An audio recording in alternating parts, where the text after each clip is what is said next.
Hello beautiful soul, welcome back to my channel Debpriya the horizon. আশা করি সবাই খুব ভালো আছো, সুস্থ আছো। সরাসরি টপিকে চলে আসি। তোমাদের মধ্যে অনেকে আমাকে মেল করেছো, তার মধ্যে একটা সিমিলার মেল আমি চুজ করেছি যাতে সেটা দিয়ে অনেকের সমস্যার সমাধান হয়। আগে মেলটা পড়ি, তারপর আমি সলিউশনটা বলে দিচ্ছি। আমার গার্লফ্রেন্ড আমার সাথে ভীষণই কম কথা বলছে। আমি আগে কিছু ভুল করেছি বলে সেই ভুলগুলো তুলে ধরে। আমি তাকে বুঝি না এসব বলে। অনেক দিন হয়ে গেল মন খুলে কথা তার সাথে হয় না। আমি কথা বলতে চাই, সে অনলি চুপ করে শোনে, নিজে কিছু বলে না। এই সিচুয়েশনে কি করা উচিত? আমার গাইডেন্স চাই। সেটা হচ্ছে প্রথম কথা, আমার গার্লফ্রেন্ড, তুমি যদি তার সাথে একটা সিরিয়াস সম্পর্কে থেকে থাকো, গার্লফ্রেন্ড ওয়ার্ডটাতে আমার অবজেকশন আছে। গার্লফ্রেন্ড ধরো তোমার স্কুলের বন্ধু হতে পারে, তোমার কলেজের বন্ধু হতে পারে, বা তোমার যে কোনো মেয়ে বন্ধুকে কিন্তু গার্লফ্রেন্ড বলা হয়ে থাকে। আর যদি তুমি তার সাথে কোনো সম্পর্কে আছো, সে তোমার ফিয়ন্সে। এবার হচ্ছে তুমি বলছো তোমার আগের করা ভুলগুলো নিয়ে সে বারবার তোমাকে কথা শোনাচ্ছে। এটার একটা মেইন রিজন হচ্ছে তুমি সম্ভবত সেই ভুলগুলো বারবার করছো। অ্যাকশন স্পিক্স লাউডার দ্যান ওয়ার্ডস। তোমার এই একটা মেল ছাড়াও আমার কাছে আরো 5-6টা মেল এসছে, সেগুলো আমি আর পড়ছি না, কিন্তু সেই মেলগুলো পড়ে আমি যেটা বুঝতে পেরেছি, তুমি তাকে ঠিক সিকিউরিটিটা দিতে পারছো না। একটা সম্পর্কে সিকিউরিটি খুব ইম্পর্ট্যান্ট। তুমি হয়তো মুখে তাকে বলছো এই ভুলগুলো আমি আর করবো না, সরি আমার ভুল হয়ে গেছে, কিন্তু তুমি বারবার সেই ভুলগুলো তার সামনে বা তার পিছনে কোনো না কোনো ভাবে হয়তো করছো। সে কিন্তু তোমাকে সেই ভরসার জায়গাটায় রাখতে পারছে না, তোমার উপর সে ভরসাটা করতেই পারছে না, কারণ তার মনে হচ্ছে তুমি মুখে যেটা বলছো আর কাজে যেটা করছো দুটো পুরোপুরি আলাদা জিনিস। তার থেকে মুখে তুমি না বলে তুমি যদি তোমার কাজের মাধ্যমে তাকে সেই কমিটমেন্ট, সেই সিকিউরিটিটা দিতে পারো, সে অবশ্যই তোমাকে ট্রাস্টও করবে, তোমার উপর ভরসাও করবে। তুমি 1 উইক সময় তাকে দাও, 1 উইক সময় তুমি নাও।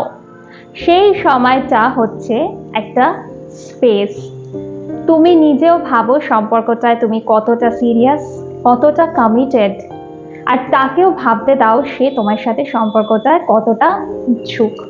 কারণ আবারও বলছি, তোমার মেল কোথাও শো করছে আজকে যদি তোমাকে কেউ একটা শোল্ডার দেয় টু ক্রাই অন, মানে কেউ ধরো তোমার একটু দুঃখের কথা বুঝলো বা তোমাকে একটু মিষ্টি করে নরম সুরে তোমার সাথে কথা বললো, তুমি সেই মেয়েটার দিকেই ঝুঁকে যাবে। তুমি কিন্তু তোমার ফিয়ন্সের সাথে অতটা কমিটেড নও। সেই জন্য বলছি আবারও, আগে ভেবে দেখো তুমি কতটা রিলেশনটা সিরিয়াস, তারপর তুমি এটা ঠিক করার জন্য এগিয়ে যাও। মানে আমি সেটার সলিউশন তোমাকে বলে দিচ্ছি।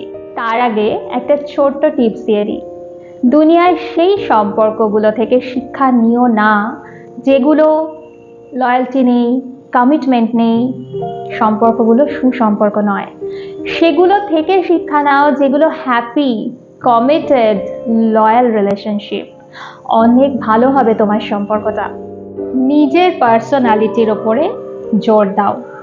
তোমার কি কি ভালো কোয়ালিটিস আছে সেগুলো একটা পেপারের মধ্যে লেখো। তোমার ফিয়ন্সের কি কি ভালো কোয়ালিটিস আছে সেগুলো একটা পেপারের মধ্যে লেখো। অন্য মেয়েদের উপরে কনসেন্ট্রেট করা বন্ধ করো। তোমার লাইফ পার্টনারের উপর খেয়াল রাখো, কারণ তুমি এতদিনের সম্পর্কেও জানো না যে সে কি পছন্দ করে কি করে না, সে কোনটাতে তার প্রবলেম হচ্ছে বা হচ্ছে না।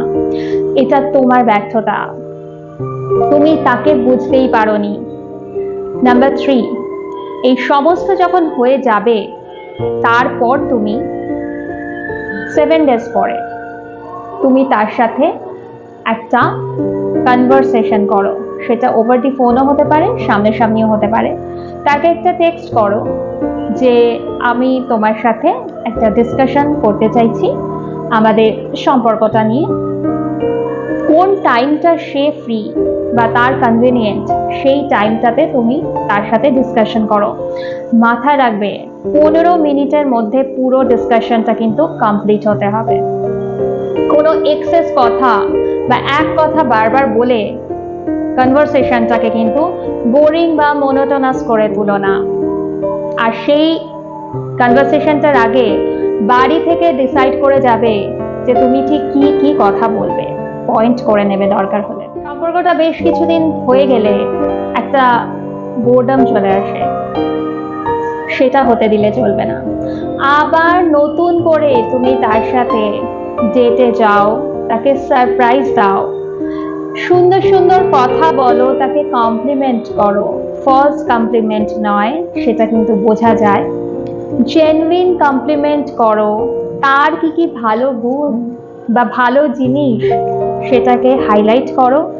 আস্তে আস্তে তুমি তাকে বোঝার চেষ্টা করো, তাহলে দেখবে সম্পর্কটা আবার আগের মতো একটা সুন্দর জায়গায় চলে এসছে।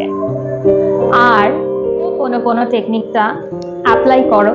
তার কোনো ফটো থাকলে বা তার কথা ভাবতে ভাবতে বলো মনে মনে, I am sorry, please forgive me, I love you, thank you.